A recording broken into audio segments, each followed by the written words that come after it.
Welcome back, guys. Up next, we catch UFC's headlining Octagon girl, Arianny Celeste. Now, while the UFC is known as a bastion of world-class tough guys, it's also home to some of the most glamorous and fan-favorite ring girls, Arianny being among the most recognizable. But she's not just a pretty feminine face meant to counteract the amped-up testosterone served up by the UFC. Arianny also happens to be one of the biggest fight fans you'll ever meet, and coming up, she gives us an insider's perspective on how the UFC went from the underground to the mainstream, and Arianny right along with it. Check this out. American Latino Athletes, presented by McDonald's.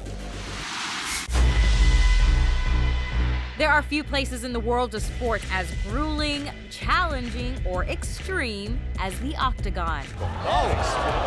However, for Octagon girl Arianny Celeste, the UFC cage presents the perfect place to witness how a once socially stigmatized form of entertainment is quickly becoming the country's new favorite pastime.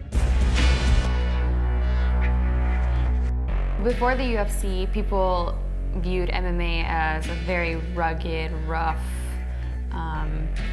unlawful type of sport.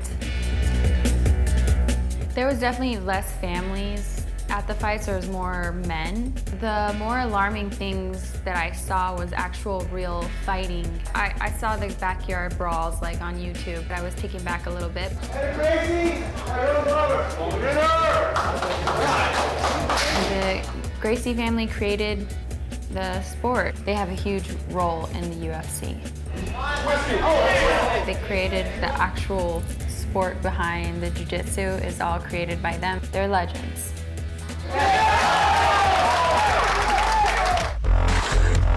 In 1993 is when my father created the Ultimate Fighting Championship. And his vision there was to put on television real fights between the masters of all the known disciplines and see once and for all what happens when a boxer fights a karate master, or a judo against shoot fighting, or jiu-jitsu against boxing.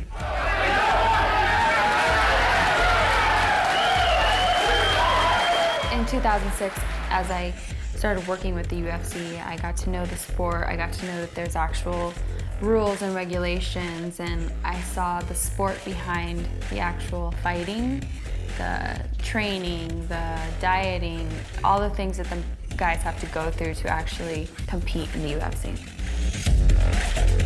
UFC has given the sport life. They've made it a household name. They've made it okay to watch. People actually like to watch it, and if you say you're watching UFC, it's not like, oh, wow, you're watching UFC, that's bad, you know? So it's been amazing to see. Now that the UFC has shed MMA of its renegade image, Arianny is using the organization's mainstream appeal to recruit an army of supporters to fight against the issues that affect the communities she cares about the most. Join me at AIDS Still Required and help the women of Haiti become strong again. So this charity meant something to me because it's called AIDS Still Required. This is for people that still need help, but for the stories that aren't in the news anymore. People that are forgotten. The Hurricane Katrina people, the people in New York who just got hit, Haiti, I mean, everywhere in the world still needs help.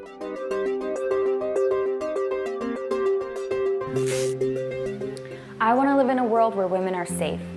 I think that's something worth fighting for. The whole public in general that's interested in helping people get involved, but I've definitely brought in the more UFC crowd. We do meet and greets, private meet and greets, we do merchandise giveaways. I try to get the fighters involved, so I try to help in every way possible.